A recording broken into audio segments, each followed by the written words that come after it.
acaba de regalarnos el título del libro que vamos a presentar hoy, De Sahagún a Nueva York. Primero, pues el himno y después el famoso tema emblemático, ustedes lo conocen, New York, New York, que hizo famoso Frank Sinatra. Bueno, empecemos por saludarlos, ¿no? y congratularnos por su presencia aquí, muchos amigos, estudiantes, familiares, y queremos que sepan que este es un espacio que hemos armado para esto, para presentar, primeramente para presentar el libro de un sagurense que se fue hace mucho tiempo, pero que siempre está presente aquí con nosotros. Por eso se llama De Sahagún a Nueva York, sus experiencias en este lapso en que ha estado por fuera. Pero tenemos dos homenajes más que todo a la memoria de Sahagún. Queremos resaltar, destacar personajes de la memoria de Sahagún. Y hemos invitado especialmente aquí al doctor Tomás Oviedo Pastrana, que se me antoja que es el récord Guinness, el decano de los abogados litigantes. Doña Fidelia Oviedo de Nieves, pero nadie sabe quién es. Pero si dicen la niña Mimi, ya todo el mundo sabe, ¿no? También hermana del doctor Tomás. Y el profesor Olivo, veo que hay estudiantes del colegio Andrés Rodríguez. Yo también soy egresado del Andrés Rodríguez. Y él fue el único profesor que queda todavía, que sobrevive de los viejos profesores, de la primera camada de profesores que llegó el Andrés Rodríguez. Él no llegó ni siquiera a las instalaciones nuevas, sino a la casa de tablas, que era de la familia Durango. Creo que ahora hay un restaurante de comida rápida ahí. Ahí fue donde él llegó. Él no llegó a las instalaciones nuevas. Es el profesor Adonías Olivo Vitola. Entonces, jóvenes, les presento a un profesor que deben honrar y que lo tengan en cuenta para que le hagan un homenaje allá en el colegio. Quiero hacer énfasis también en otro aspecto. Quiero también que nosotros pensemos en destacar la memoria. Dediquemos también este espacio a la memoria. Ahora contaremos algunas anécdotas relacionadas sobre todo con la genealogía del autor del libro. Perdón.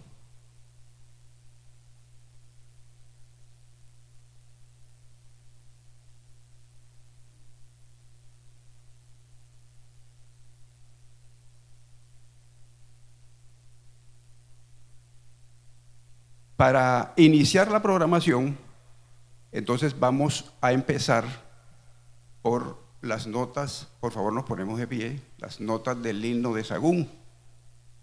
Pero quiero comentarles que este himno, esta versión del himno, estos arreglos musicales del himno, yo creo que la gran mayoría no lo conoce. Entonces yo quiero que ustedes escuchen el himno de Sahagún. Este sí, bien hecho. Por favor.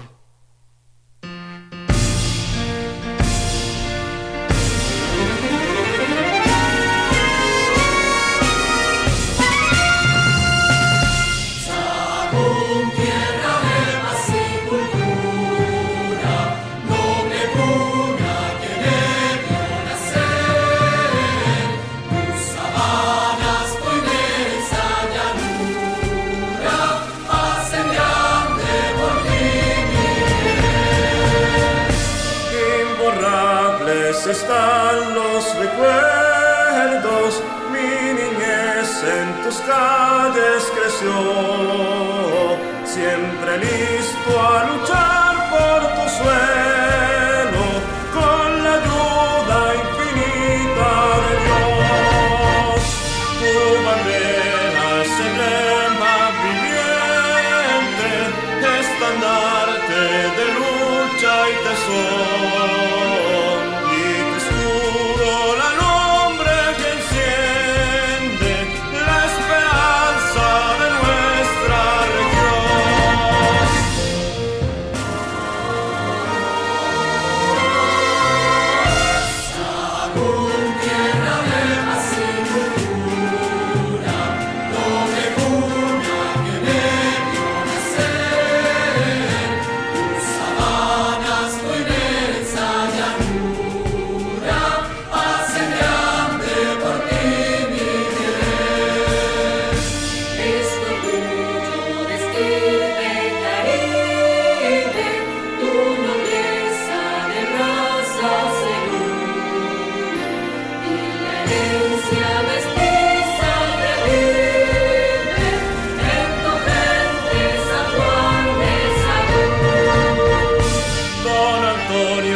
Serías el lugar de mi patria, hoy llamada ciudad cultural.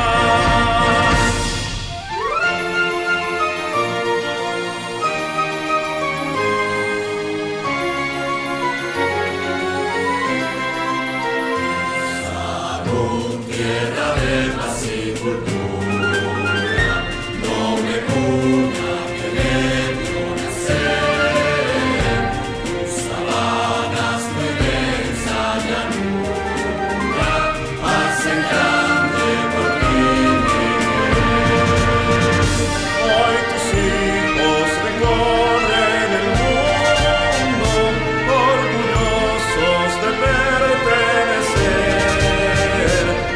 Tierra con amor profundo, anhelando algún día volver.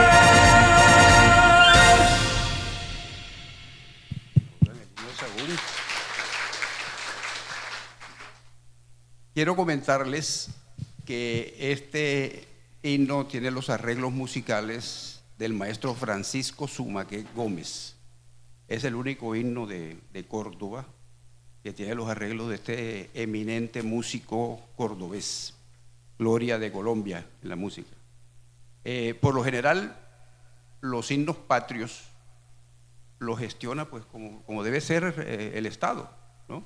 El Estado debe gestionar los himnos el Estado, en el caso de un municipio, pues la administración municipal, en el caso del departamento, pues el gobernador, etcétera. Bueno, en este caso, el caso de Sagún, ahí es donde vamos al asunto de la memoria, y quiero resaltar también, esto fue una iniciativa privada.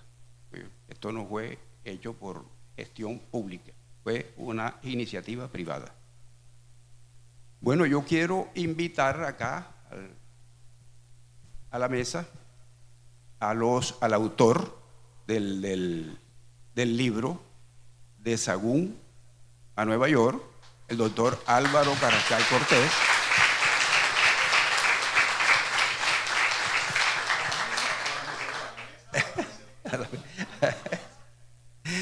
Y al profesor Julio César Pérez Méndez.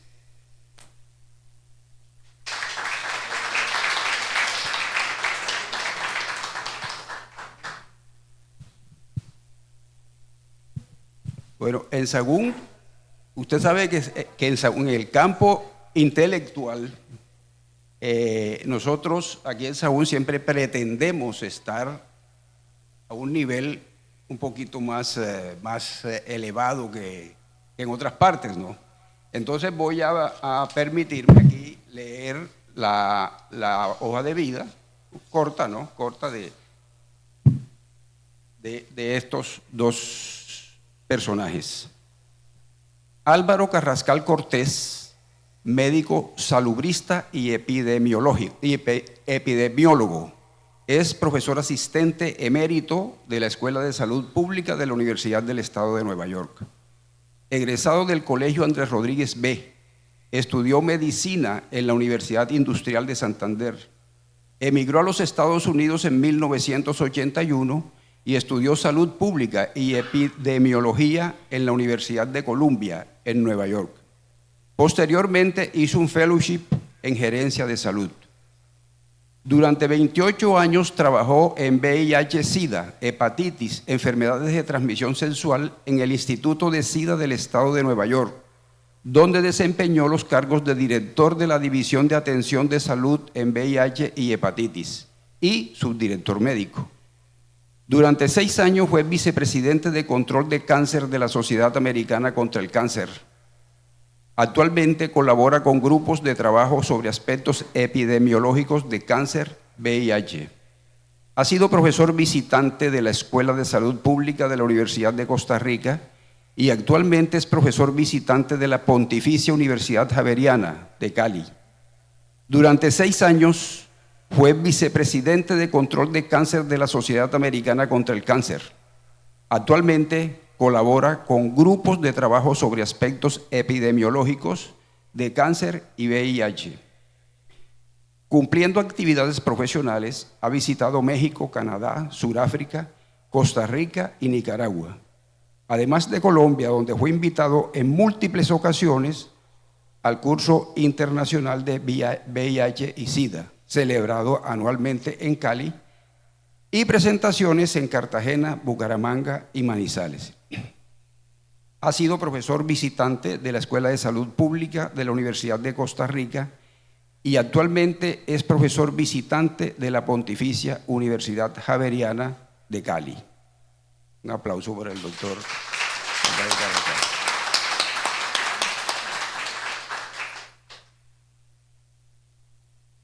Al profesor Julio César, es acá del patio, lo conocemos más, es doctor en literatura española e hispanoamericana, magíster en creación literaria, arquitecto.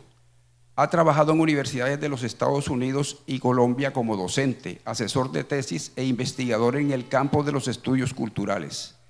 Dirige la Fundación Céfiro y se desempeña como gestor, evaluador y coordinador de proyectos de formación y salvaguardia de cultura y patrimonio. Actualmente integra el Consejo de Patrimonio de Córdoba y el Consejo Municipal de Cultura de Sagún. Su capítulo de libro más reciente es Cangilón y Eutrapelia, una mirada al Bunde a través del diario de un viaje de Antonio de la Torre y Miranda. Músicas y prácticas sonoras en el Caribe colombiano, volumen 1. Prácticas musicales locales, festivales y cosmovisiones diversas. Ediciones Unijaveriana Cali 2023. Un aplauso para el profesor.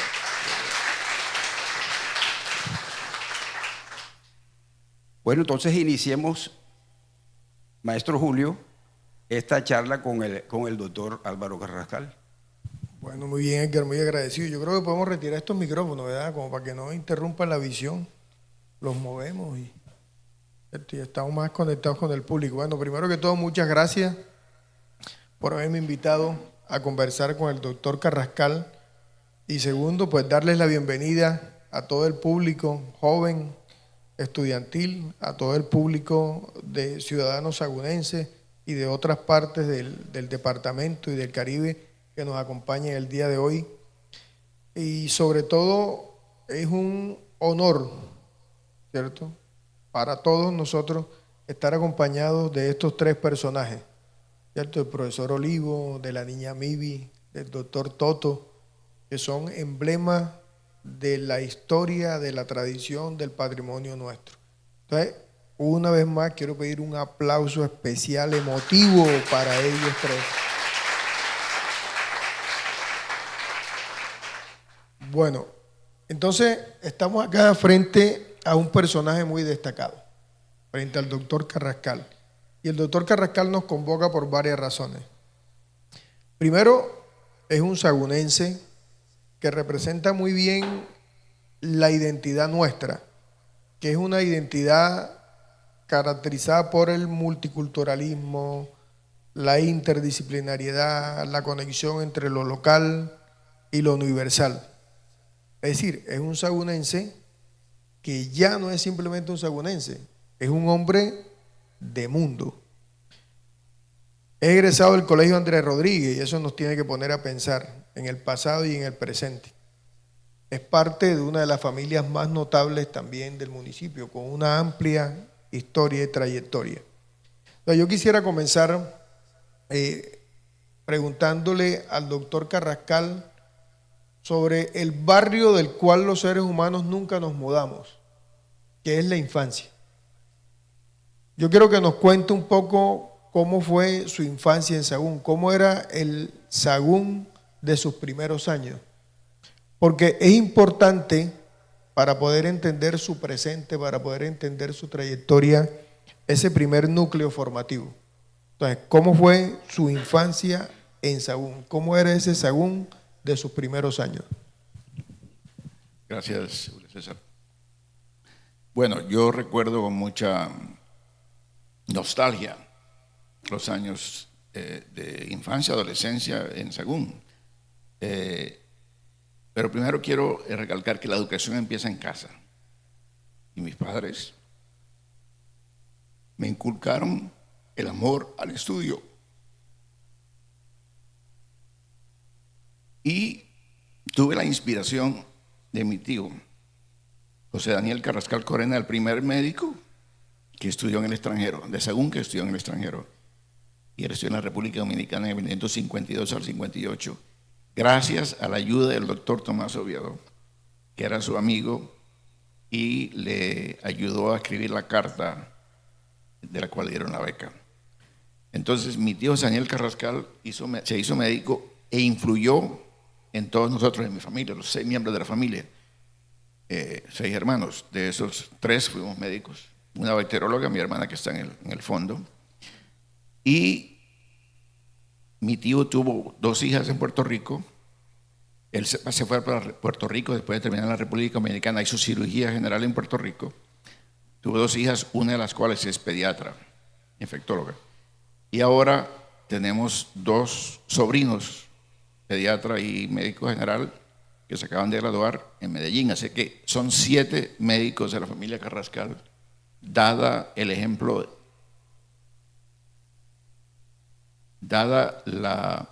el ejemplo de mi tío José Daniel. Entonces, también quiero recordar mi infancia en Andrés Rodríguez, porque al margen de que la educación empieza en casa, la educación en el colegio es fundamental. Entonces, todo lo que yo he adquirido en este mundo ha sido en base a los valores inculcados en la casa y a los valores recibidos, la educación recibida en el Colegio Andrés Rodríguez. Quiero recalcar una persona del Colegio Andrés Rodríguez, un profesor, el profesor Olivo. Muchas gracias por sus ejemplos y sus enseñanzas. Pero también quiero recordarles a todos ustedes una figura que para mí influyó muchísimo en mi vida. Tal vez la persona que más influyó en mi vida ha sido el doctor Manuel Esteban Figueroa, que fue un médico que en los últimos años de su vida, cuando se retiró, se dedicó a enseñar en Colegio Andrés Rodríguez. Y no enseñar biología, anatomía ni nada, enseñar álgebra y geometría, matemáticas.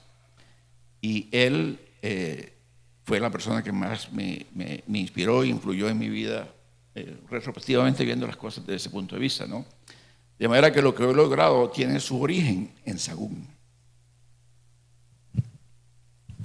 Ok, hay una cuestión bien importante, ¿verdad? Y es como esa mirada integral que tú tienes, digamos que obviamente va mucho más allá del estudio disciplinar de la medicina.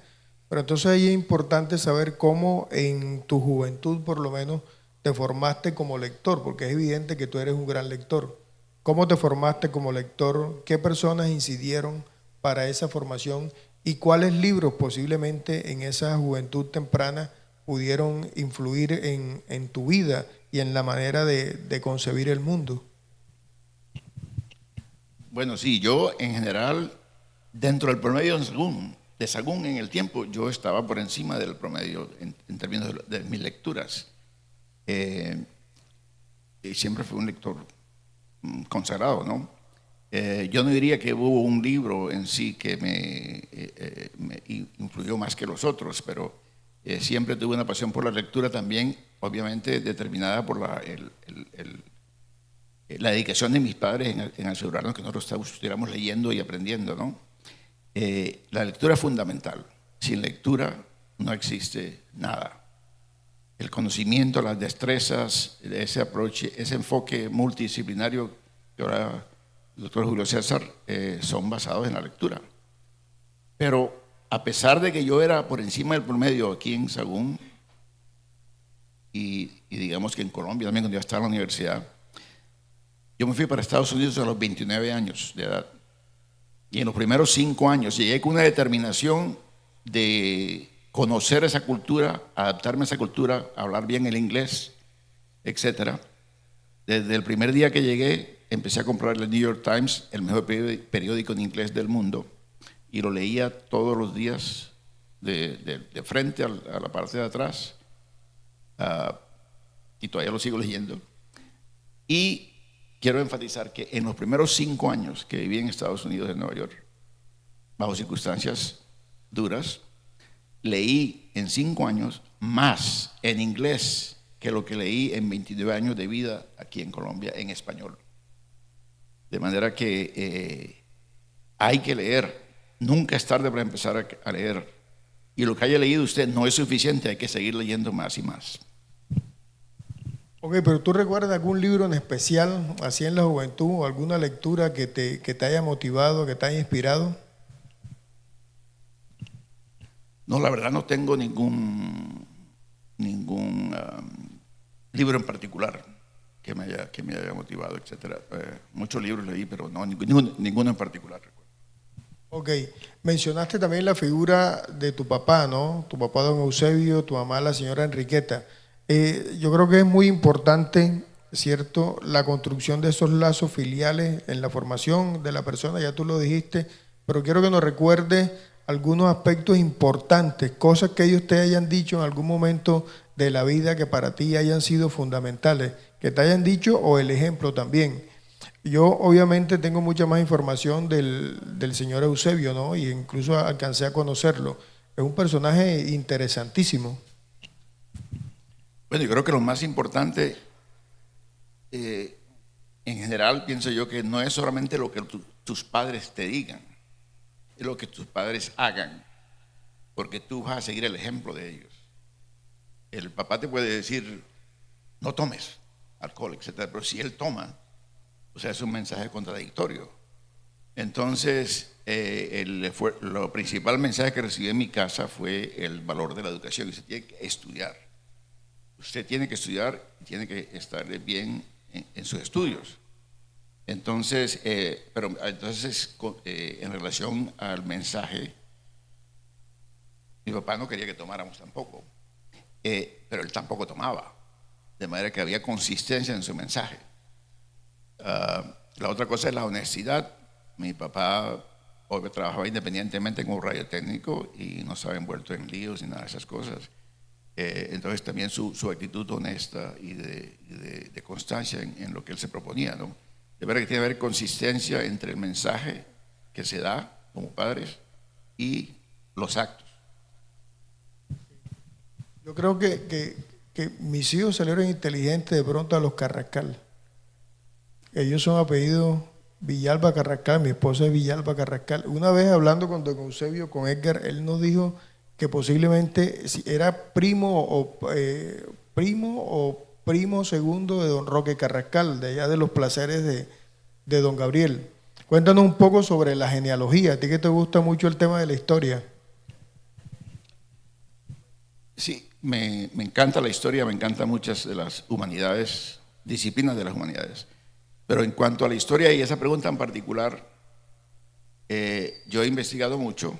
El problema que tenemos en esta región y en la región de la costa en general, exceptando tal vez Cartagena, es la falta de documentación, la falta de registros que podamos buscar la información de fuentes primarias Desafortunadamente nuestra cultura es una cultura oral y todo lo hablamos y lo pasamos de generación a generación a través de lo que le decimos a la otra persona. Pero eso es una manera deficiente de pasar la información porque la comunicación oral es deficiente. Entonces, no tengo datos en toda la región del apellido mío, de los apellidos Carrascal. Mi segundo apellido, Cortés, viene de Francisco Cortés, el abuelo de nosotros, que vino de Suezca, Cundinamarca, como joven aquí a Sagún. Lo que sí he investigado, por ejemplo, es que el apellido Carrascal es más común en Ocaña, norte de Santander.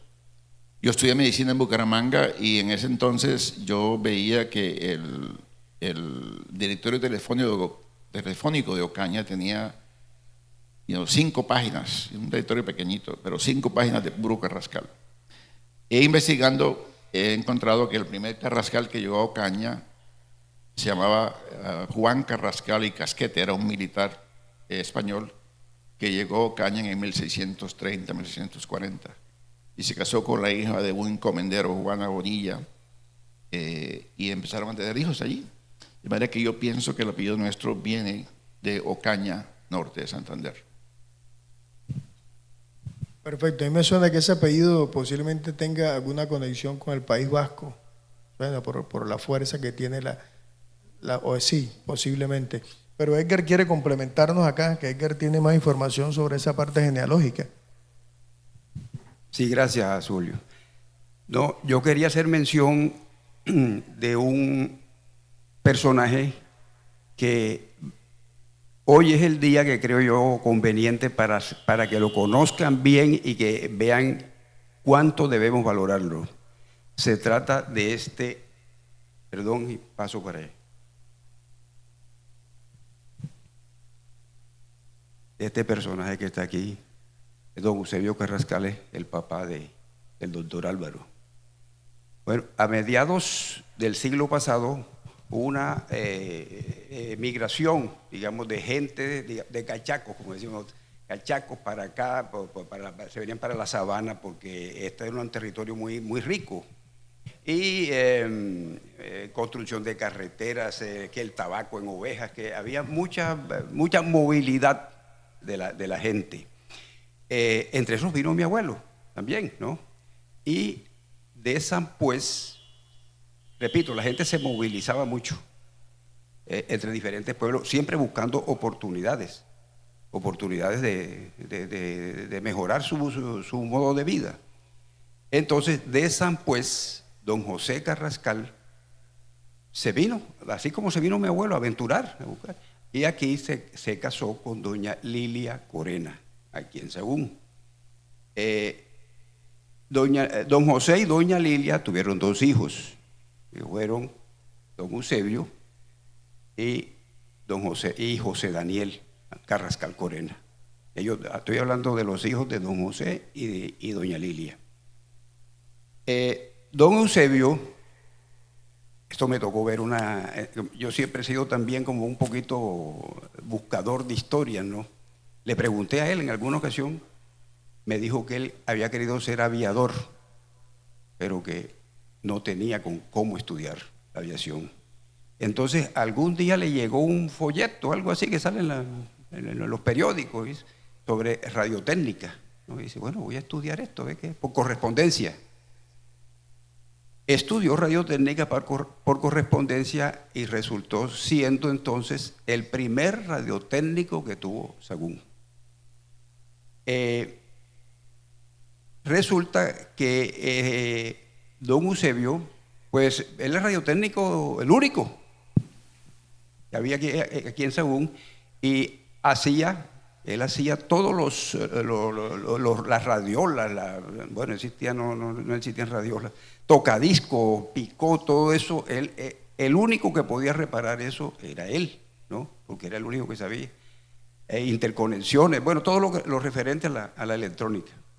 Entonces era pues muy, muy solicitado y muy, muy respetado en ese aspecto.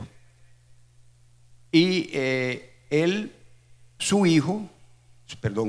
hermano menor, José Daniel, terminó bachillerato en el Liceo Bolívar, si no estoy mal, en Cartagena. Y la misma situación. Entonces Eusebio se dedicó a ayudarlo también, ¿no? Ayudarlo, y para sus estudios también en Cartagena. Llegó un momento que es el que mencionaba Álvaro, que fue cuando apareció el doctor Oviedo. El doctor Oviedo, como buen abogado que es, la gente que le gusta el derecho siempre está buscando en los periódicos, y encontró una noticia de que la República Dominicana, estaba ofreciendo unas becas para estudiar en la República Dominicana. Recordemos que en esa época mandaba en la República Dominicana el dictador Rafael Leónidas Trujillo. Eso fue, él estuvo como desde 1930 a 1961, por ahí. Era el dictador en la República Dominicana, estaba ofreciendo becas. Entonces, el doctor Oviedo le colaboró y entre los dos ahí redactaron la carta para la solicitud, digámoslo así, y estoy en lo cierto, doctor Oviedo. Sí, ahora y entonces fue aceptado. Bueno, pero vamos a escuchar aquí al doctor Oviedo, tiene razón.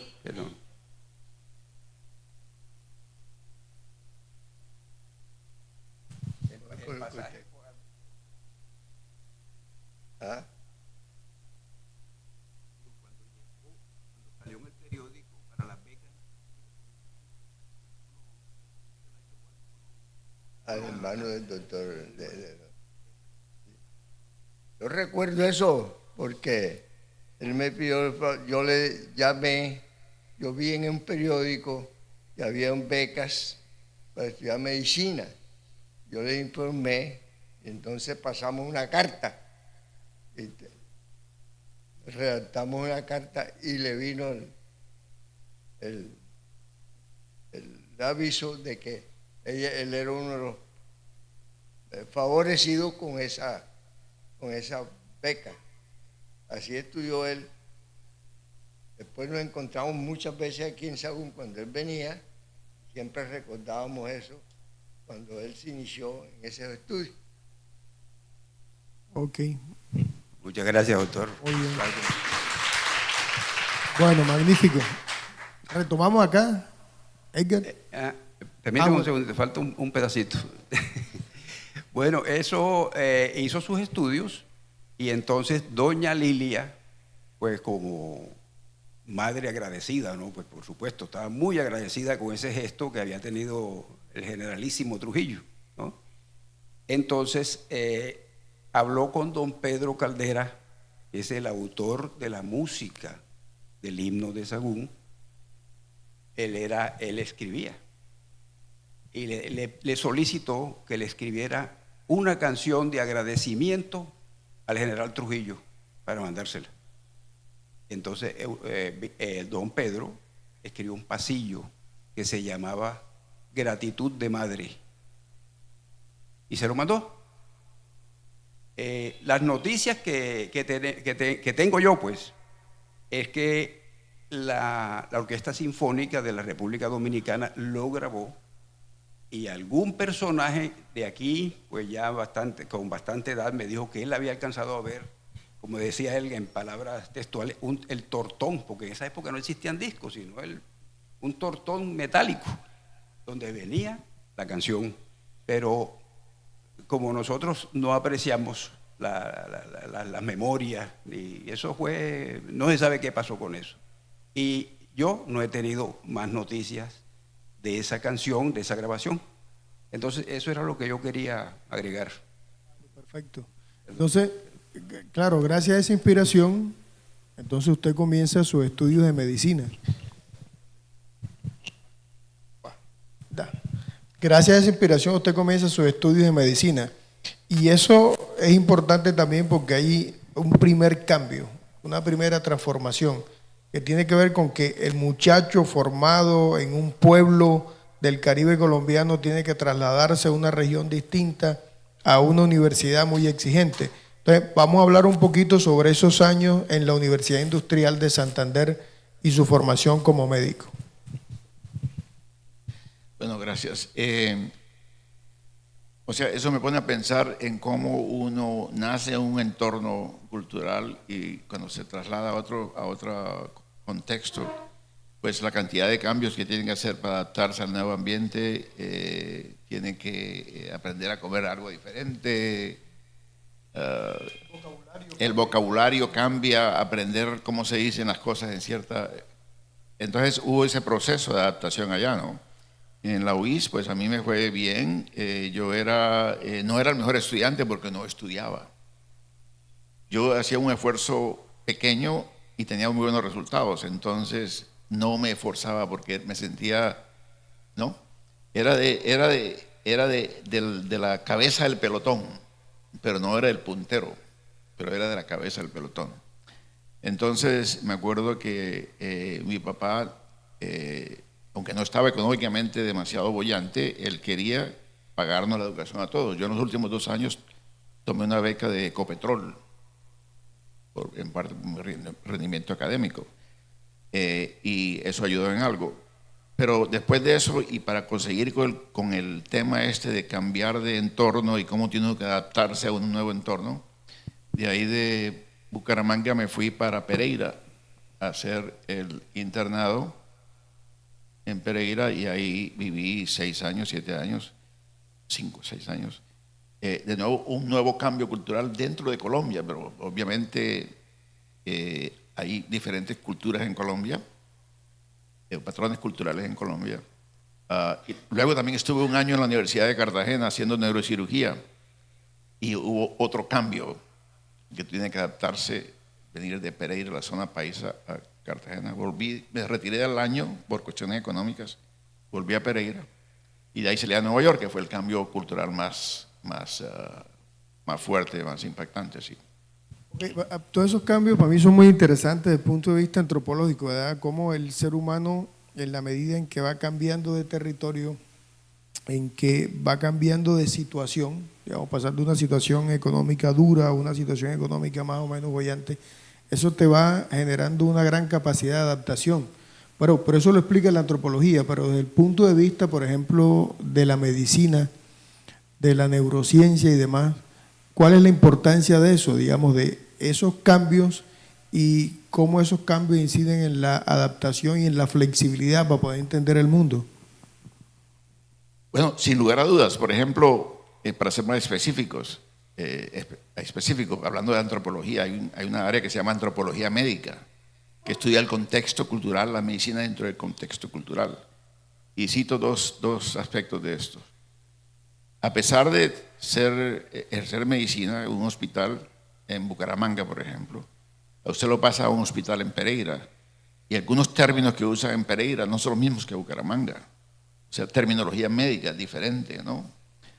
No en las grandes enfermedades, pero sí en procedimientos sencillos como un examen de orina, por ejemplo. En algunas partes le decían parcial de orina, en Cartagena le decían urianálisis, cambian las palabras, ¿no? Y desde el punto de vista del paciente, los pacientes en una determinada región le llaman a ciertas cosas esto. Y tú vas a Pereira, por ejemplo, otros términos. Vienes a Sagún y aquí se le dice de otra manera. Entonces hay que adaptarse y conocer la cultura en la cual está practicando medicina para entender al paciente en base a su contexto cultural, ¿no? Ok, pero sobre todo yo quería apuntar como al asunto de que todos estos cambios van generando van fortaleciendo sobre todo la plasticidad cerebral. Eso desde el punto de vista, digamos, médico, podríamos decirlo. Pero sobre todo esto es muy interesante porque en la medida en que aceptamos esos cambios, los internalizamos, somos muy capaces o cada vez más capaces de entender al otro. Y creo que eso es muy importante para lo que vino después en tu vida. Es decir, ya no saliste de Sagún a Bucaramanga, de Bucaramanga a Pereira o a Cartagena, sino que ya estamos hablando de un país distinto y sobre todo de una lengua distinta, una manera de entender el mundo distinta y sobre todo un ambiente donde hay una religiosidad muy distinta a la nuestra. Entonces es importante que nos cuentes también ¿cómo llegaste a los Estados Unidos? Primero, antes de decirnos lo que hiciste y cómo fueron tus primeros años. O sea, ¿cómo llegaste, por qué llegaste a los Estados Unidos? Primero. Bueno, yo llegué a Estados Unidos por dos razones principales. Primera, estaba en un momento de crisis personal porque me había casado demasiado joven, con 2 hijos, y estaba infeliz y me metí en otra relación para salir de la relación en la que estaba. Entonces se me complicó el asunto y decidí, como dicen en Sagún, buscar tierra alta como la tanga. Entonces, y el segundo factor fue las palabras de mi tío en Puerto Rico, que nos decía a mi hermano y a mí que cuando terminen medicina se van para Estados Unidos a hacer especialización y yo les ayudo. Entonces, con esas dos, bueno, principales razones por las cuales yo llegué a Estados Unidos. Ok, muy bien. Entonces, ya estando en suelo americano, y esto indudablemente es un choque bastante profundo, digamos, ¿cómo viviste esos primeros años? Porque más o menos ya nos anticipaste algo en una respuesta anterior, que fueron duros esos primeros años. Entonces, ¿cómo lograste adaptarte a un medio completamente distinto al tuyo? ¿De qué herramientas te valiste? ¿Cómo lograste, digamos, mantener viva tu identidad, pero poco a poco ir conociendo esta nueva cultura? Bueno, yo pienso que uno tiene que ser recursivo y adaptarse al entorno al que llega, ¿no? Porque el entorno al que usted llega no puede aceptarlo usted con las mismas normas y prácticas que usted trae de su sitio de origen, ¿no? ¿Y cómo fue ese entorno al que tú llegaste? ¿A qué ciudad llegaste exactamente? Bueno, llegué a Nueva York, al vecindario de Jackson Heights en Queens, que era la zona donde vivían la mayor parte de los colombianos. Ahí llegué, ¿no? Luego viví en varias partes de Queens, pero inicialmente llegué al entorno donde estaban los colombianos. De ahí salí porque yo quería, en ese entorno colombiano se vivía como si estuvieran aquí en Colombia. Las personas iban a comer en un restaurante colombiano, hacían mercado en un supermercado colombiano, por la noche iban a bailar con música colombiana. Entonces, ¿Tú te acuerdas de ese famoso documental Nuestra Cosa Latina, que aparecen los neoyorricanos y puertorriqueños peleando gallo en los sótanos? No sé si lo conoce. no lo he visto. No lo he visto. Lo he oído hablar, Bien, sí. no hay problema. Sí. Entonces, en ese entorno, por ejemplo, no se hablaba inglés. La gente vivía como si viviera en Colombia. Entonces yo sentí la necesidad de salir de allí, porque si sigo allí no voy a aprender inglés, ni voy a estar... Había gente que nunca había ido a Manhattan, donde están las principales estructuras y organizaciones culturales de Nueva York. Entonces salí de ese ambiente para, como estaba también el proceso de conocer la historia, el periodismo, la investigación médica, o sea, no solamente la medicina, sino todo el entorno, la literatura americana, por ejemplo. Yo estaba sumergido en eso, pero no quería estar en el ambiente ese que únicamente se habla español y se vive como se vive en Colombia. De manera que hubo que salir de ese entorno para poder empezar a entender y manejar. ¿Y a dónde te fuiste entonces? Bueno, viví en varios vecindarios, el vecindario Astoria, que es un vecindario de más que todo griegos, ¿no? O en ese entonces era. Viví en diferentes, Rego Park, Flushing, otros vecindarios dentro de Queens. Hasta que entré a la Universidad de Columbia, seguí viviendo en un vecindario mejor en Queens. Y de ahí de Columbia, la Universidad de Columbia, me fui para Albany. ¿Y cómo te ganabas la vida allá en Estados Unidos esos primeros años? Bueno, los primeros años fueron difíciles. Yo pensaba que podía llegar a Estados Unidos y hacer trabajitos de poner inyecciones o hacer curaciones o cosas, ¿no? Pero nada de eso se puede hacer sin licencia. Entonces yo hice muchos trabajos. Yo fui mensajero a pie en Manhattan en pleno invierno. Trabajé, mi primer trabajo fue ayudante de mesero en un restaurante. Duré una semana porque nunca había trabajado en nada que no fuera medicina. Y luego, pero sabe que esa experiencia fue formativa, porque te vuelve más fuerte a la adversidad y te alienta a salir adelante. Yo quiero añadir aquí también que la experiencia mía no es la experiencia de todas las personas. Cada experiencia de un individuo que emigra a otro país es única, es particular. Así que cuando usted escucha a alguien que le dice, no váyase para Alemania, que a mi amigo le fue bien, no sé qué, eso es relativo, dependiente de lo que usted trae consigo y cómo usted se adapta a ese nuevo entorno y cómo usted funciona dentro del nuevo entorno. Ok, muy bien. Eso es una parte difícil, ese punto exacto que tocaste, el de los fármacos, ¿verdad? En Estados Unidos, porque uno aquí está acostumbrado a que uno llega a la tienda y pide cualquier cosa y se la venden. O si necesita que te pongan una inyección, va donde la tía, donde la vecina, allá no. Ya necesitas una autorización, un permiso, y eso es bastante duro. Bueno, bien, entonces esos primeros años fueron unos años de lucha, ¿no? Unos años de adaptación. ¿Cómo hiciste con el idioma, por ejemplo? Años de lucha y formación. Bueno, el inglés, no sé si ya lo dije, pero cuando yo me fui para Estados Unidos, yo leía en inglés. Yo compraba la revista Newsweek o la revista Time aquí. Me demoraba un mes. La revista salía semanalmente, o sale. Y yo me demoraba un mes leyendo la revista. Pero no tenía capacidad de expresarme de manera fluida, ni tampoco tenía la capacidad de entender lo que se me estaba diciendo. Entonces, me acuerdo que mis mejores maestros del inglés fueron el periódico de New York Times, que me enseñó en inglés de altura, y el segundo fue una emisora que se llamaba 10 Win, se llama, todavía existe, una emisora de un formato noticioso de 24 horas. El lema era, denos 20 minutos y le damos el mundo. Entonces yo ese radio lo ponía cuando llegaba de la calle y lo ponía ahí a funcionar y poco a poco se le va abriendo el oído, ¿no? Y de resto estaba en un entorno en que uno tenía que estar forzado a hablar el inglés, ¿no?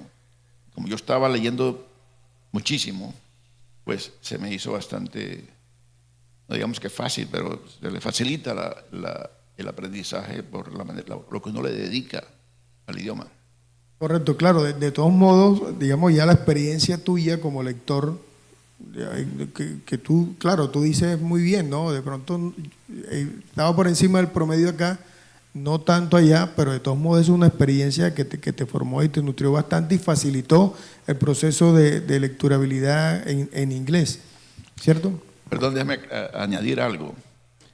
Ya dije que en los 5 años primeros en Nueva York leí más en inglés que lo que había leído en español en Colombia en 29 años. Y cuando yo entré a Colombia, a la Universidad de Colombia, que es una de las universidades más distinguidas y reconocidas en Estados Unidos, yo era temeroso, estaba temeroso de que se podía competir en ese entorno. Y que va, yo llegué y yo estaba encima del promedio en Columbia University. Y esa es la otra parte a la que queremos llegar, ¿verdad? Entonces, ¿por qué decidiste estudiar en Columbia? Bueno, obviamente está en todo el área de New York y demás, pero ¿por qué exactamente la especialización que estudiaste? Bueno, porque cuando yo estaba en Colombia yo hacía urgencias, hacía cirugía, ayudante a los cirujanos, hice neurocirugía, etc. Pero a mí la práctica clínica de la medicina no me producía no me generaba un desafío intelectual. Y yo siempre he sido una persona, modestamente hablando, intelectual. Me gusta leer, me gusta buscar la información, etc. Entonces yo únicamente quería hacer o psiquiatría o salud pública, epidemiología, porque estas te permite traer muchas disciplinas. Para hacer salud pública tienes que saber de sociología, de psicología, de antropología, de historia, de política. Entonces eso me llenaba más como persona, tener ese campo ya más amplio. Bueno, muy bien. Entonces, digamos, aquí ya se completa como un primer gran momento, ya tú estás situado, pero hay algo de lo que nosotros todavía no hemos conversado y es exactamente este libro que es el que principalmente nos convoca el día de hoy, de Sahagún a Nueva York, mis años como periodista y médico. Entonces, hay una etapa que es la etapa en la que tú comienzas a escribir y a publicar en un periódico de los Estados Unidos. Entonces, quiero que nos cuentes sobre esa experiencia. Bueno, del año 82 al año 85, yo escribí esta columna en un periódico llamado Noticias del Mundo, un periódico en español, un diario, que circulaba de lunes a sábado. Entonces, yo entré primero allí a través de unos contactos que tenía con una amiga cubana. Entré a ayudar a ¿cómo sería? A entrar en formación en una computadora, ¿cierto? Ajá. Como ayudante, algo así, como asistente o... Typesetter se llamaba, typesetter. Digitando, exacto. Pero ahí rápidamente yo dije, yo puedo escribir una columna semanal sobre salud y medicina. Y entonces aceptaron la propuesta y escribí columnas desde el 82 hasta el 85, más de 160, como 180 columnas. Entonces este libro es una recopilación de esas columnas sobre medicina y salud, orientadas a la comunidad latina y cubriendo temas actuales relacionados con la salud. Por ejemplo, hubo un boxeador surcoreano que murió en una pelea en Las Vegas y eso fue noticia. Entonces yo hablé sobre la muerte del coreano y cuáles fueron las causas por las que murió, etcétera, etcétera. Entonces yo era actual en los temas que cubría. Sobre este libro más que todo es un libro sobre historia, la historia mía, lo que yo hice en Nueva York, que es también la historia de Sagún. La historia de los pueblos la hacen sus habitantes. La historia de sus habitantes es la historia del pueblo. De manera que ese fue un proceso, a mí me gusta mucho el periodismo, siempre me ha gustado mucho el periodismo y me permitió expandirme en esa área, ¿no? Sí, bueno, yo tuve el privilegio de leer el libro de pronto antes que cualquiera lo leyera por la razón de que íbamos a conversar el día de hoy. Y aquí quiero extenderme un poco en la valoración de lo que aquí se está presentando. Este es un libro importantísimo. Es importante por varias razones que voy a enunciar ahorita. La primera es que nos encontramos con un libro de medicina que es muy legible, o sea, muy fácil de entender. Y para poder llegar a ese punto se necesita mucha sabiduría, mucha inteligencia y se necesita también mucha perspicacia y cultura. Entonces, ese es el primer valor que tiene el libro. Digamos, lo que refleja también es la interioridad, la sabiduría, la experiencia de la persona que escribe. Es decir, es un libro sobre medicina, sobre salud, pero es especialmente un libro sobre cómo debemos o cómo podemos vivir y sobre todo cómo podemos vivir en comunidad. Entonces es un libro lleno de muchos datos, obviamente médicos, pero hay información también sociológica, sutil, elegante, ¿no? Y hay información también cultural. Entonces este es un libro, digamos que no es o está dirigido solamente al público médico, está dirigido al público general. Segundo, tiene que ver con la estrategia de redacción. Es un libro absolutamente claro, conciso, preciso. Sobre todo hay una búsqueda del término preciso, del término médico preciso, pero del término cultural preciso también.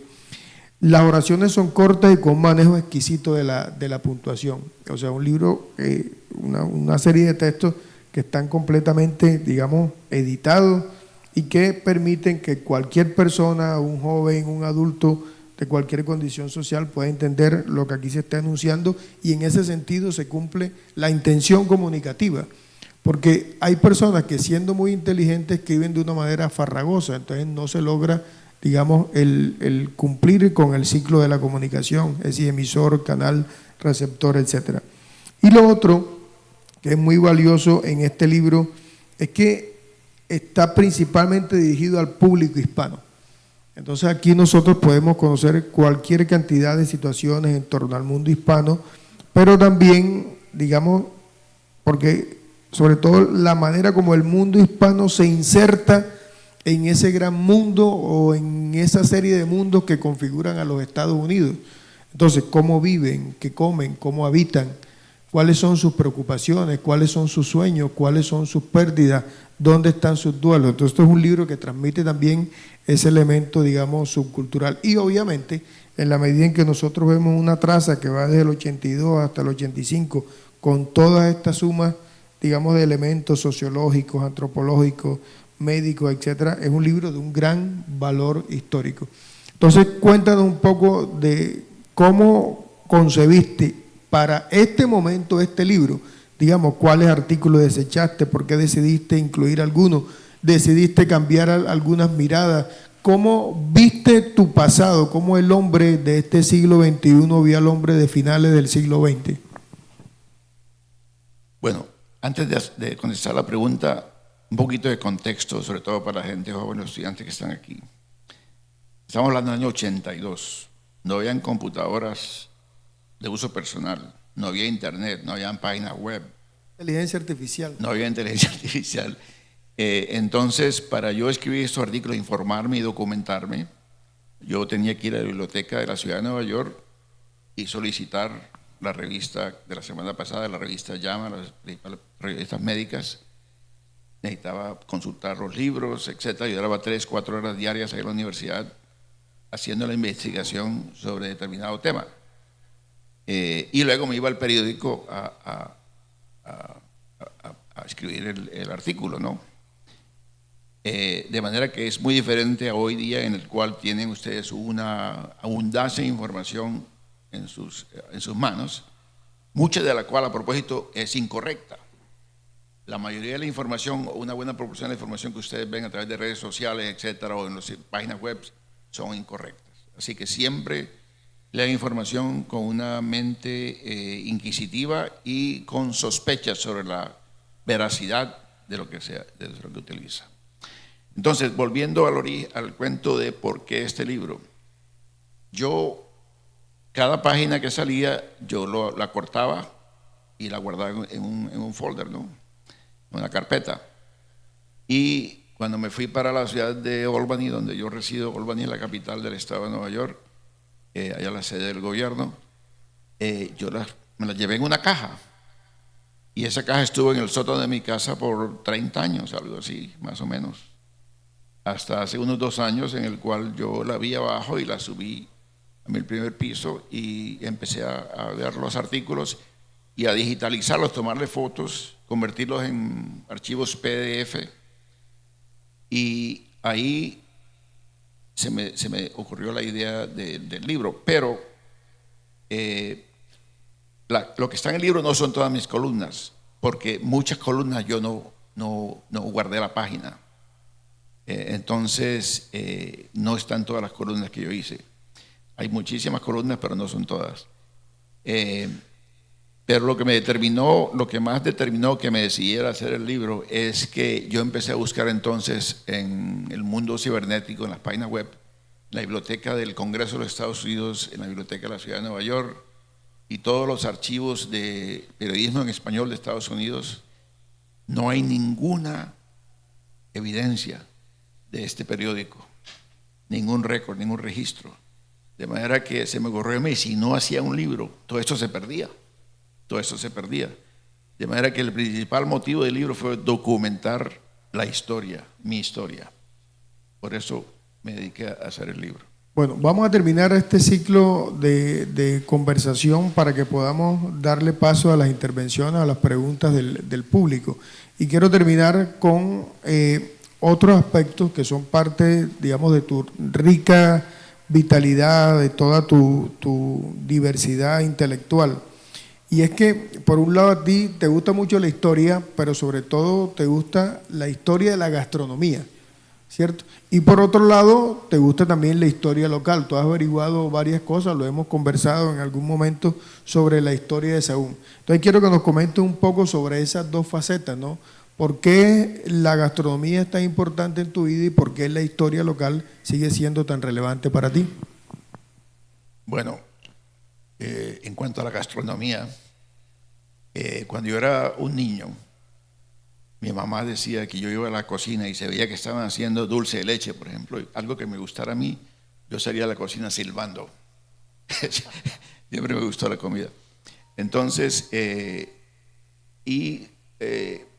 mi interés en la comida no solamente es en... Yo cocino muy bien, a propósito, que lo diga la señora Angulo presente aquí.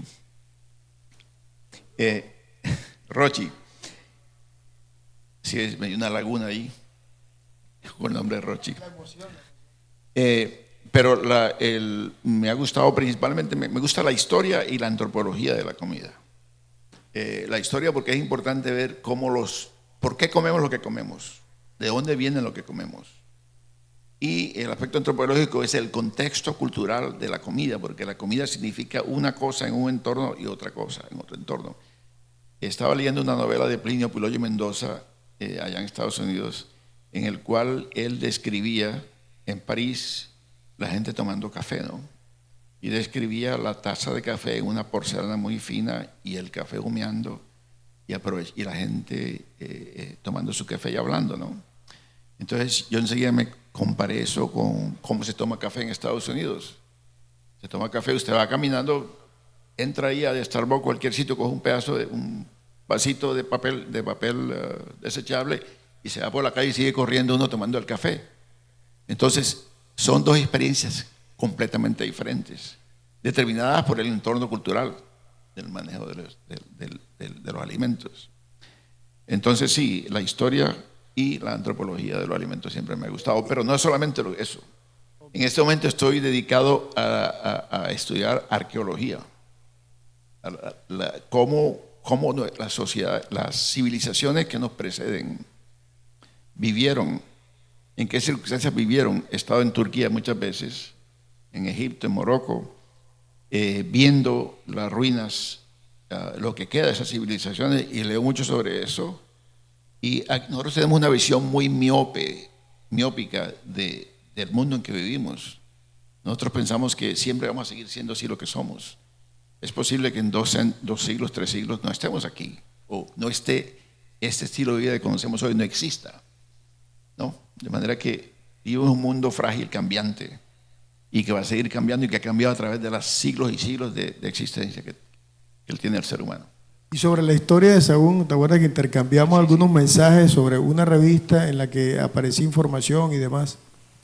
Bueno, yo quiero hablar antes, enfatizar que tenemos que documentar nuestra cotidianidad, documentarla, porque si no la documentamos, no existimos, no existe.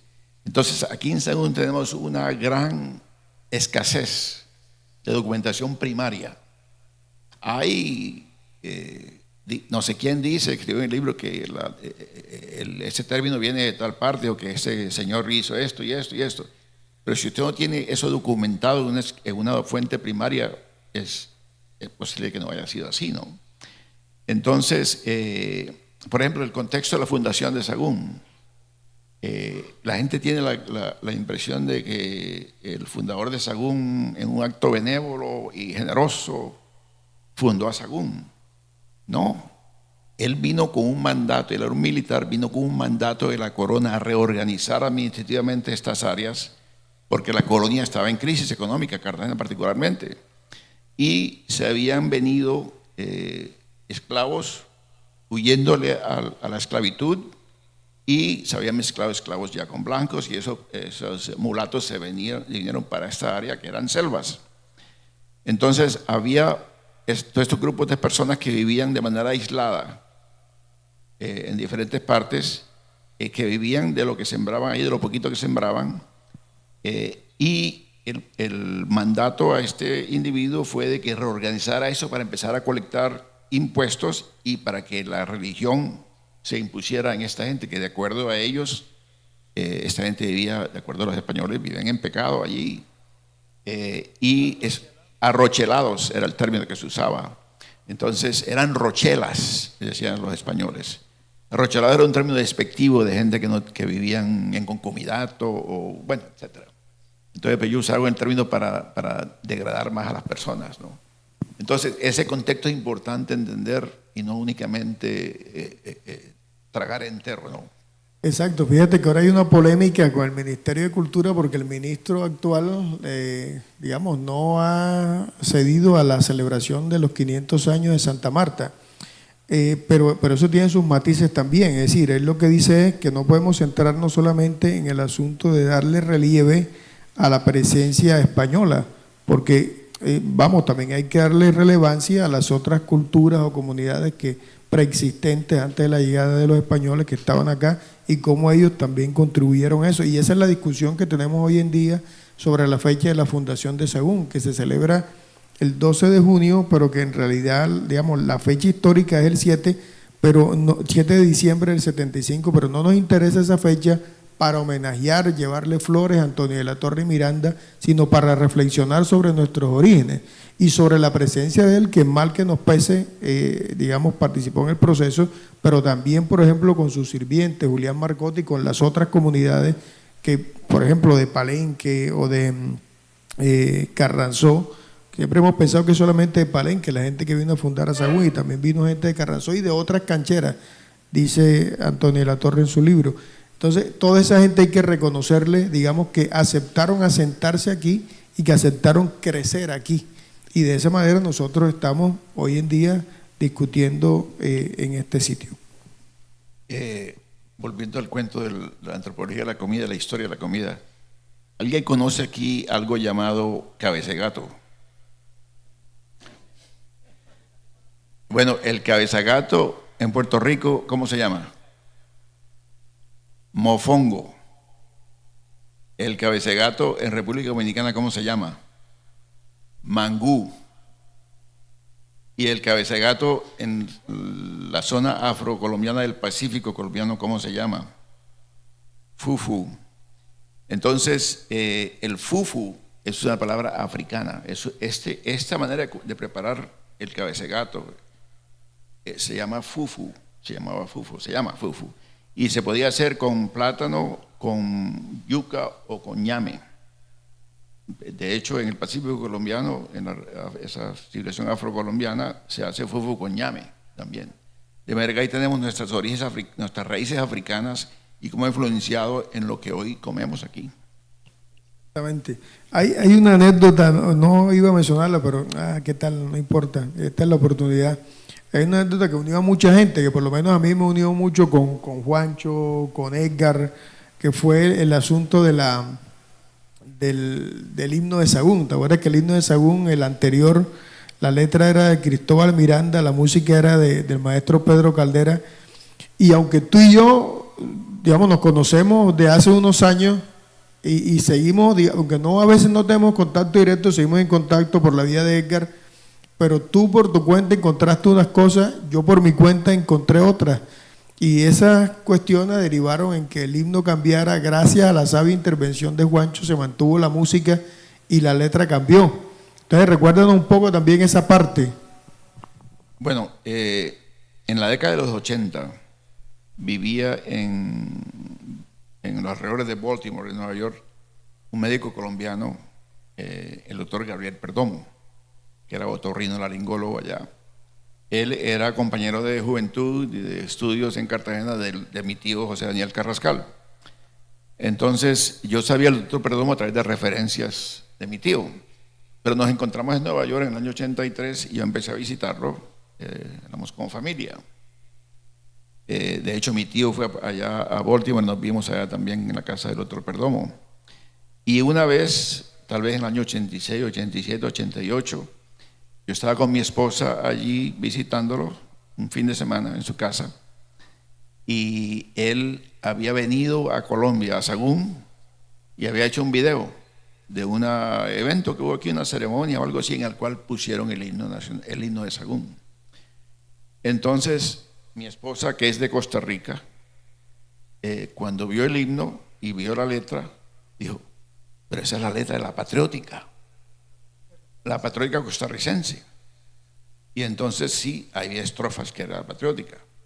Entonces eso se lo comuniqué a Edgar en ese tiempo. Y también me enteré después que de esas palabras de la patriótica fueron también copiadas de Cuba, de una canción en Cuba. Claro, ahí, que era lo que no se sabía, ¿verdad? La patriótica costarricense está basada en un poema de Javier Santacilia, que es un cubano que fue yerno de Benito Juárez, que se llama A Cuba, ese poema.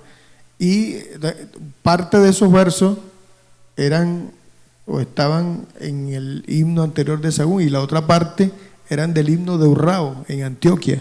Entonces el padre lo que hizo fue que copió, armó y creó una cosa ahí. ¿Quién fue el que hizo el padre Cristóbal Miranda. Cristóbal Miranda? Pero que también era un tipo interesante, entre otras cosas. Bueno, yo quiero cerrar este conversatorio para darle paso a las preguntas del público, diciéndole a los compañeros del Andrés Rodríguez, el Andrés es patrimonio nuestro, no porque lo digan en el Congreso, sino porque todos los sagunenses lo llevamos en el corazón. Todos tenemos una ligazón, casi todos los sagunenses, por razones directas o indirectas, tenemos una ligazón con el Andrés Rodríguez. El Andrés Rodríguez sigue resonando en la memoria de los sagunenses todo el tiempo. Que estemos hoy acá con el doctor Álvaro Carrascal es prueba de ello. Son ustedes, las nuevas generaciones, las que tienen que volver a vigorizar a nuestro querido colegio Andrés Rodríguez Balseiro. A los demás compañeros que han asistido hoy a este acto, la importancia de seguir manteniendo vivos estos lazos que son los que construyen nuestra identidad, digamos, como comunidad, porque todos, independientemente del credo que profesemos, de la ideología que cultivemos, somos sagunenses y en eso nos encontramos y en eso somos fuertes. El doctor Carrascal es una muestra viva también del amor que se siente por el municipio, del amor que se siente por la historia local y del amor que llevamos dentro cuando intentamos proyectar nuestra identidad en otras geografías y en otras épocas. Cerremos una vez más con un fuerte aplauso al maestro Álvaro Carrascal.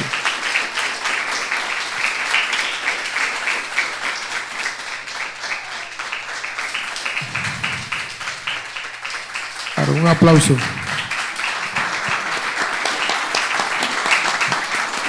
Gracias.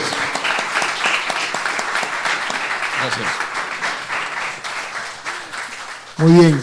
Y entonces ahora sí, quedamos atentos a las preguntas del honorable público.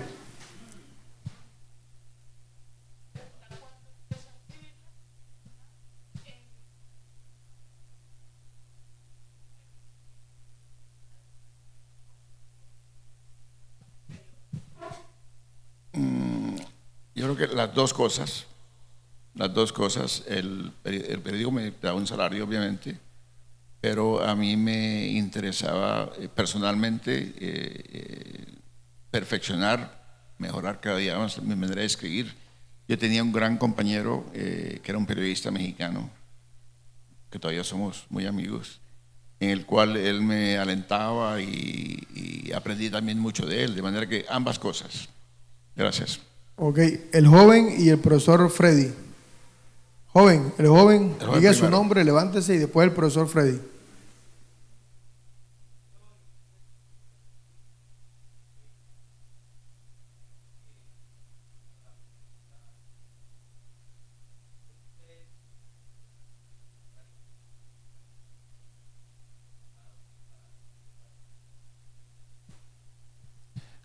Gracias, Juan David, ¿no? Bueno, yo en ese proceso, esa búsqueda de mi derrotero en Estados Unidos, yo quería estudiar o entrar a una universidad que tuviera prestigio. Entonces decidí entrar a la Universidad de Columbia, porque en el área en Nueva York era la ciudad, o es la universidad más prestigiosa. No fue bajo la motivación de nadie en particular, sino motivación personal. Sometí mi documentación, mis calificaciones de medicina, etcétera, los exámenes que había presentado, etcétera, y fui admitido. De manera que cuando fui admitido, me dio una enorme satisfacción. Entré en éxtasis porque me recibieron en la Universidad de Columbia. En Estados Unidos hay una serie de 8 universidades del noreste que se llaman de Ivy League, no, el grupo de universidades, son las unidades más selectas: Harvard, MIT, Yale, Princeton, etcétera. Columbia, una de ellas. Entonces, Cornell. Entonces, para mí fue un motivo de gran satisfacción el hecho de que me hubiesen admitido. Así que esa es la historia. Freddy, ahora sí.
Gracias, profesor Daniels.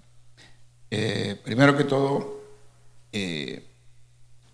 hay que cuestionar todo lo que se lee. No se puede tragar entero. Y cuando viene a términos de ciencia, por ejemplo, de medicina en particular, usted tiene que entender que las universidades que invierten mucho dinero en investigación, si un médico, un investigador, un científico de la universidad publicó un trabajo sobre cierto tema, a la universidad todos tienen sistemas de distribuir esta información a través de agencias, etcétera.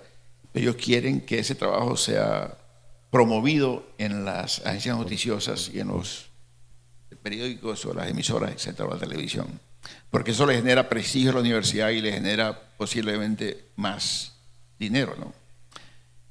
Pero la ciencia no es el resultado de un solo trabajo de investigación. O sea, yo puedo decir hoy que el ajo es bueno para la hipertensión, para la presión arterial, porque yo acabo de hacer un trabajo aquí. Y entonces Radio Barají y la televisión en Bogotá ponen que el doctor Carrascal dijo que el ajo era bueno para la presión y hizo un trabajo. Pero no, la ciencia no funciona así. Eso es un trabajo apenas. Necesitan 2, 3, 4, 5 trabajos similares en poblaciones diferentes que den el mismo resultado para que eso sea cierto. Eso es una advertencia. La segunda es, cuando usted ve las noticias, y no hablemos de medios sociales, que es todavía peor, pero noticias en medios de comunicación, y si la noticia dice que en la revista Lancet o una revista publicó un artículo sobre tal, usted vaya y busque el artículo original. Cerciórese que lo que el artículo dice es lo que el periodista está diciendo. Y yo en realidad tengo un particular asunto aquí con los periódicos colombianos y los medios colombianos, porque hay mucha información que es presentada en periódicos como El Tiempo, El País, de Cali, etcétera, que no están bien presentadas, que no están presentadas de manera veraz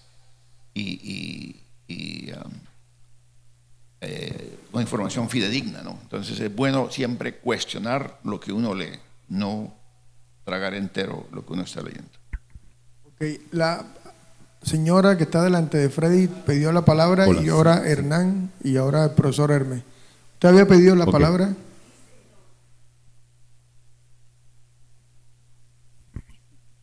Yo quiero... ¿Se identifica, por favor? Mucho gusto, una amiga más.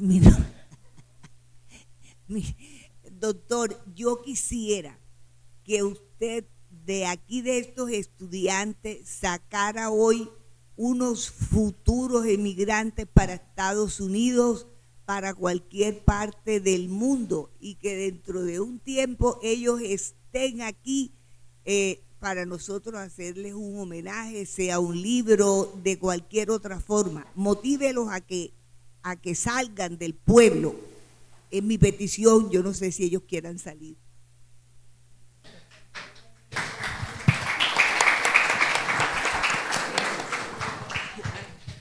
Bueno, piensen en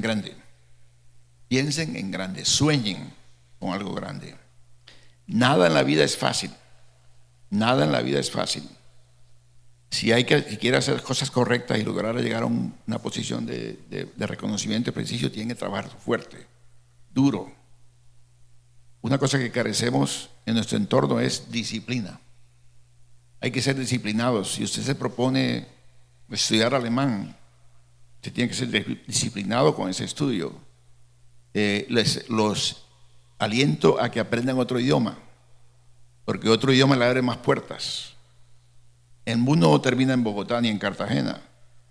El mundo es enorme y hay muchas oportunidades, y más oportunidades en otras partes del mundo tal vez que las que puedan tener en Colombia, de manera que los aliento a que sueñen en grande, que trabajen duro, que tengan disciplina. Para tener frutos hay que sacrificarse, hay que invertir primero. Pero ustedes pueden hacerlo también. Yo salí de aquí de Sahún, donde están ustedes en este momento. Y entre más pasa el tiempo, más oportunidades hay. pero todo depende de ustedes. Complemento ahí, Albert Einstein decía que la imaginación es más importante que el conocimiento. Para imaginar se necesita arte, se necesita filosofía, se necesita la historia y se necesita la literatura. Bueno, bien, Hernán y el profesor Hermes.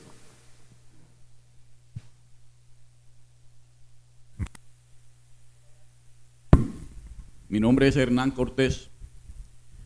Quiero mencionar solo dos aspectos que son definitivos en la organización de este conversatorio. El primero, que es muy agradable ver, digámoslo con crudeza, nuestro pasado estudiantil y formativo en el profesor Olivo, en la niña Mimi y en el doctor Oviedo. Pero de pronto, haciendo eco de lo que decía Rochi, hay que felicitar a la persona que tuvo la brillante idea de conseguir que vinieran aquí un grupo de estudiantes del Colegio Andrés Rodríguez. Si nosotros de pronto representamos el pasado, ellos son el futuro. Y ningún mejor ejemplo que ver la historia de vida del doctor Álvaro Carrascal Cortés, de quien me honro ser primo, para que también se animen. Me impactó mucho cuando él dijo que su primer trabajo en Estados Unidos, ya era un médico, un profesional, fue ayudante de un mesero. Eso solo lo hace y lo supera quien tiene clara la meta, quien tiene su destino como una idea fija, el progreso.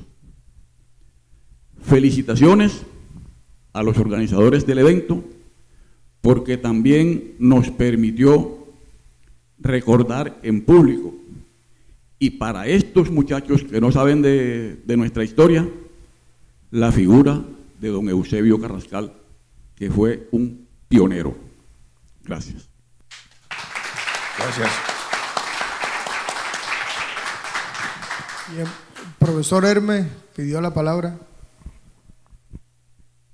Buenos días, mi nombre es Hermes Padilla Gómez, orgulloso de ser desde el 94 docente del Andrés Rodríguez Balseiro hasta el día de hoy, cosa que hoy no sabe la alegría que siento cuando entiendo de que hay huellas grandísimas y que todo el que pase por el Andrés Rodríguez debe ser alguien significante en la vida. Yo voy a referirme simplemente a este aspecto, ¿no? Hay muchos libros que enfocan sus posiciones, por ejemplo, la Biblia, en el amor al extranjero, primero que de ahí. O otra sentencia como Coelho, que decía, cuando a uno se le mete algo en la cabeza, el resto del mundo se confabula para que uno lo logre. Yo pregunto, si usted no se hubiese ido para Estados Unidos, ¿usted cree que aquí también hubiese podido alcanzar el éxito que hoy tiene? Bueno, es difícil contestar esa pregunta porque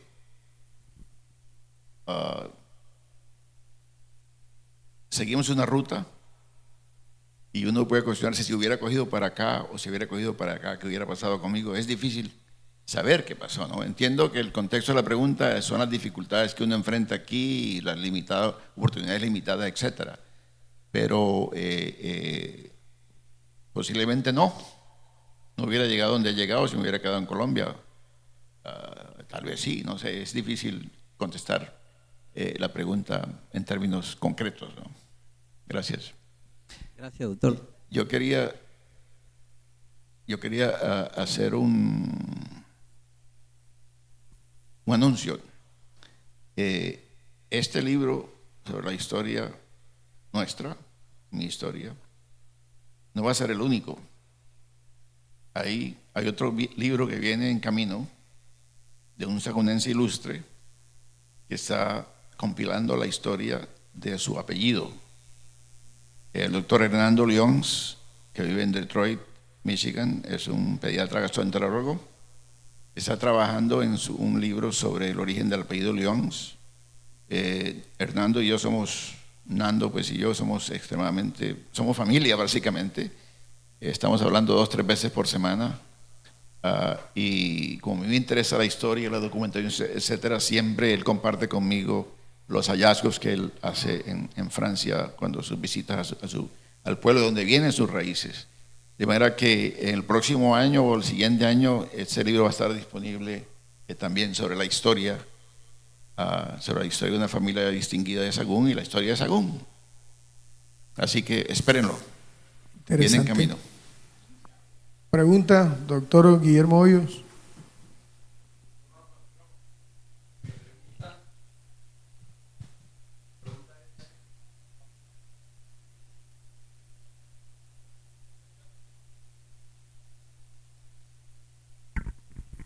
¿Hasta cuándo está en Sahagún ahora? Por motivos de seguridad no le puedo decir esa información. No, ¿sabe por qué le pregunto? Porque bien lo dijo usted cuando se refería a su padre, que no solamente eran los consejos y las palabras, sino los ejemplos. Entonces, se me ocurre que aprovechando su estadía aquí, e igualmente aprovechando al profesor Hermes Padilla, valdría la pena que fuera al Colegio Andrés Rodríguez y este conversatorio o algo parecido, no solamente lo escucharan los que hoy tuvieron la oportunidad de hacerlo, sino muchos más estudiantes y se convencieran que realmente sí se puede cuando uno quiere y cuando uno tiene ilusiones y ambiciones. Gracias, doctor Hoyos. Lamentablemente salgo el lunes de regreso, viajo de regreso el lunes, únicamente para efectos de presentar el libro y regreso el lunes. Vuelvo a Colombia en octubre, pero voy únicamente a Cali, a la Javeriana, a dar el curso que dicto cada año allá. Pero obviamente volver a Sahagún tal vez el año entrante a principios y podíamos coordinar para hacer algo en el Andrés Rodríguez. Me encantaría hablarle a los estudiantes del Andrés Rodríguez. Gracias. Señor Lidi. El teléfono.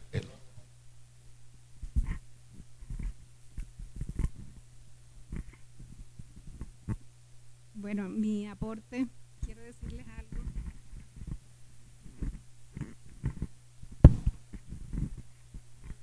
Sobre el doctor Álvaro Carrascal. Yo soy una afortunada, conviví con sus padres y con sus hermanos en esa casa durante 2 años, un ambiente de estudio, de trabajo. Recuerdo que su mamá, tía Tica, le decimos, no nos podía ver desocupada porque algo nos ponía a hacer.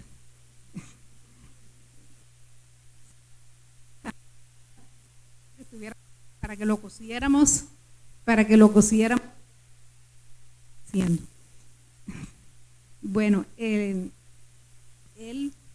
siempre que venía de Estados Unidos, en esa época yo estaba laborando y le encantaba visitar los colegios y dictarle charlas a todos los alumnos de 11 grado, y entre las cosas que recuerdo eran comentarios, por ejemplo, de que Sahagún, enseñarle a los muchachos, decirle a los muchachos que Sahagún no era el mundo, que había que salir, que tuvieran sueños. Hoy recordé todo eso. También visitó Conalsa muchas veces, le dictaba charlas a las niñas sobre enfermedades, y algo que aprendí ese día, una charla, las niñas, la edad para empezar a tener sus relaciones, creo, si no estoy mal, era a partir de los 17 años, y que cuando esto no cuando esto se daba a muy temprana edad, empezaban a padecer enfermedades silenciosas como el cáncer. Entonces, o sea, esto para él no es ningún sacrificio de visitar aquí colegios, porque ya él esa misión la inició y le encanta en sus venidas acá compartir sus conocimientos y servir de estímulo a la juventud. También esa parte tuve la oportunidad de ir a Estados Unidos por una beca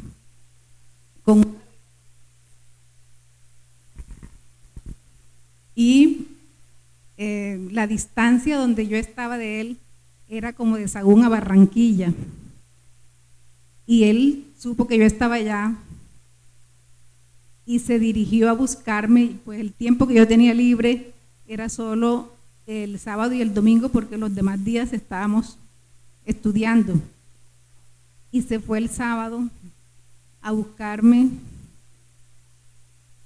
y me regresó el domingo porque yo tenía que estar ya pues en mi sitio de estudio.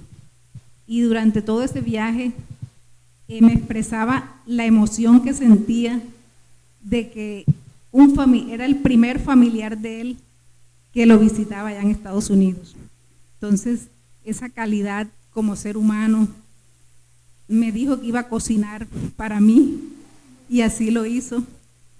En toda la vía me decía, pregúntame todo lo que quieras saber, dime todo lo que te interese, todo lo que quieras saber, pregúntame. Y yo todo el aviso, yo era, mejor dicho, encantada y preguntándole. Me llevó al supermercado, o sea, esa parte, esa calidad humana, sí, pues no quería quedarme aquí sin expresarla del gran ser humano que es el doctor Álvaro Carrascal. Bueno, un momentito, quiero aclarar para los estudiantes particularmente, el inicio de las actividades sexuales debe postergarse hasta el máximo. 17 años no es la edad apropiada. La edad apropiada es, entre más tarde, mejor. Y concordando con lo que decía la señora Lidis, entre más jóvenes empiezan las relaciones sexuales, más posibilidades de adquirir el virus del papiloma humano que produce el cáncer del cuello uterino, el virus del SIDA, muchos virus, muchas enfermedades, algunas de ellas asintomáticas, sin síntomas. De manera que es importante postergar el inicio de actividades sexuales lo máximo posible. Antes de que hable Mane, quiero que el doctor Carrascal haga una confesión. De pronto, cuando él fue a visitar a Lidis, que hizo ese viaje de 5 horas, ¿no será porque la tía Tica le mandó un dulce de leche?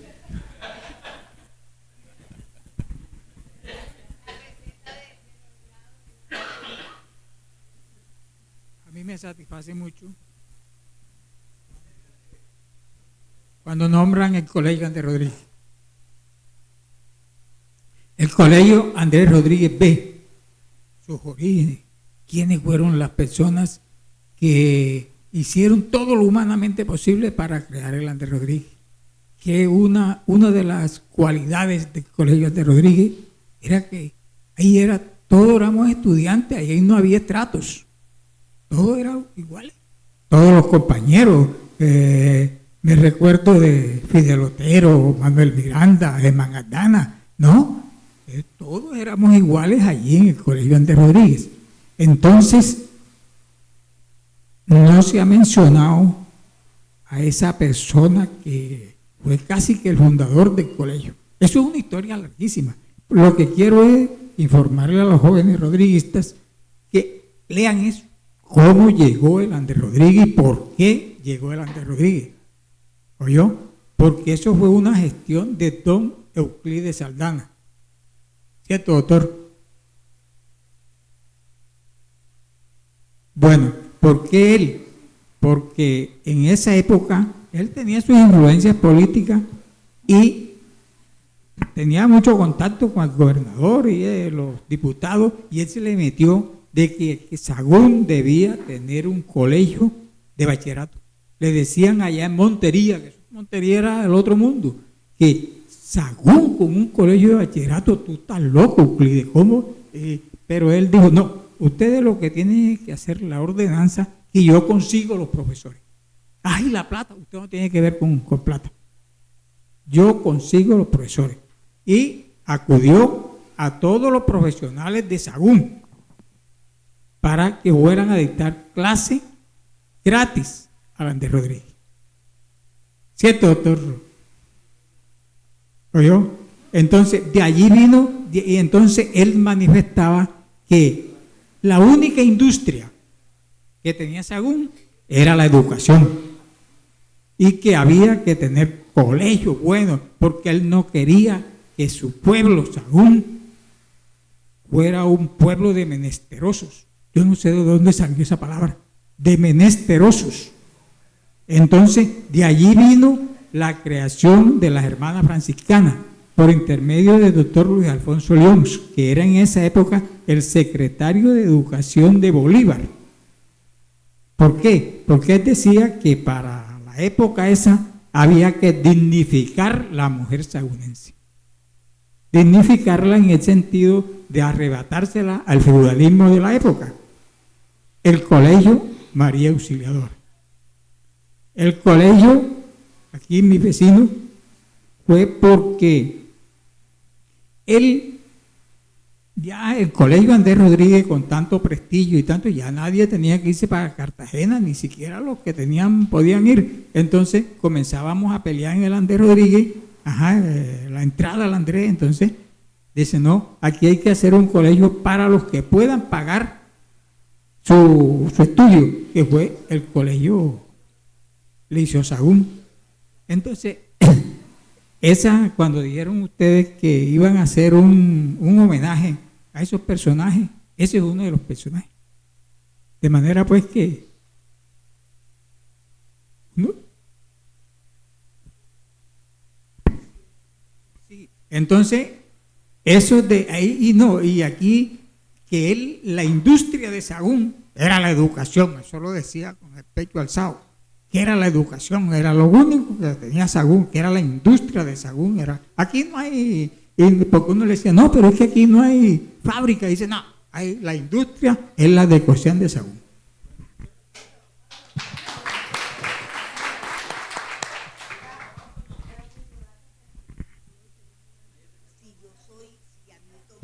Ahora sí la puedo ver.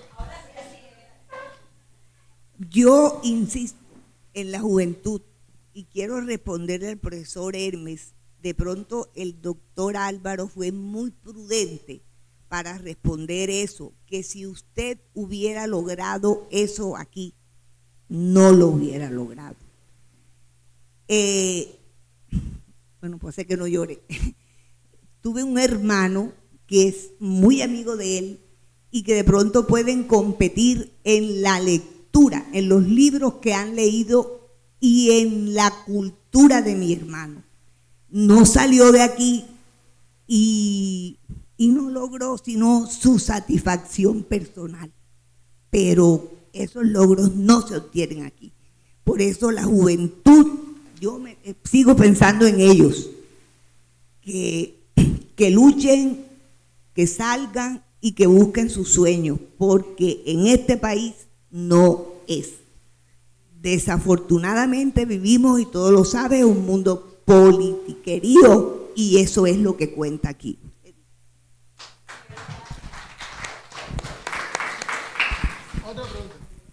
Otra pregunta acá del joven.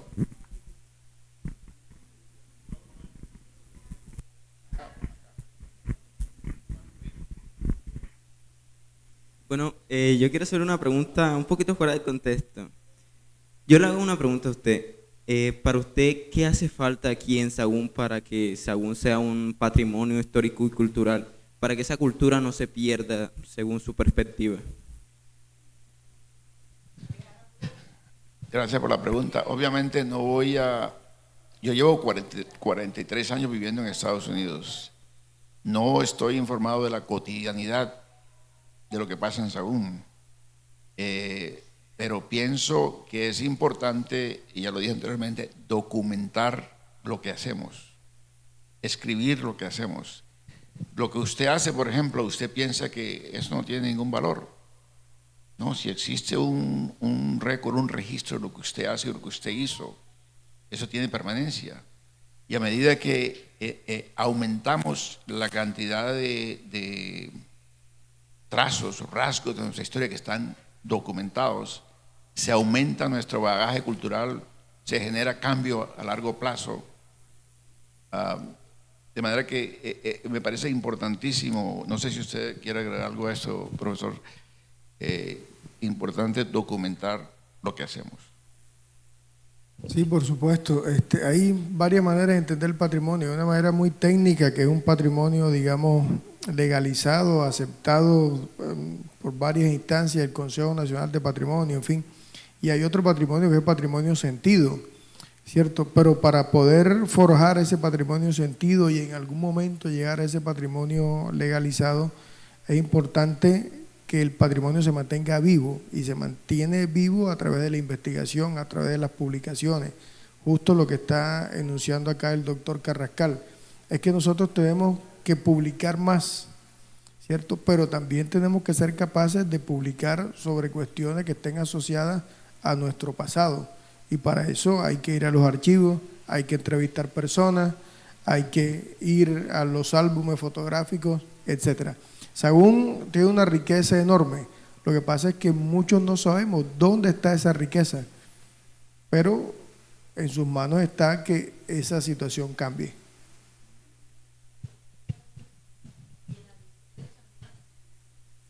Sí, por supuesto. Sí. Claro, o sea, ahí cada quien hace también desde su alcance, ¿verdad? Hay muchos trabajos que se han hecho en estos años sobre la historia de Sahagún, digamos, el trabajo de Gustavo Abad es un trabajo importante. Y está también, digamos, la capacidad de divulgar esos trabajos, que muchas veces no hay, está el trabajo, pero la gente no se entera que ese trabajo existe. Entonces, bueno, bien, una labor mancomunada también. Una pregunta de la señorita. Buenos días, mi nombre es Elizabeth Avilés Arrieta y mi pregunta es, ¿qué representa para usted el Colegio Andrés Rodríguez B? Bueno, representa muchísimo. Es la fundación de mi vida profesional, empezó en el Andrés Rodríguez.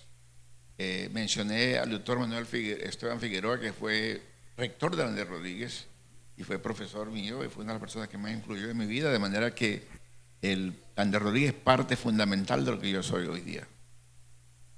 Y de manera que puede ser lo mismo para usted y para ustedes.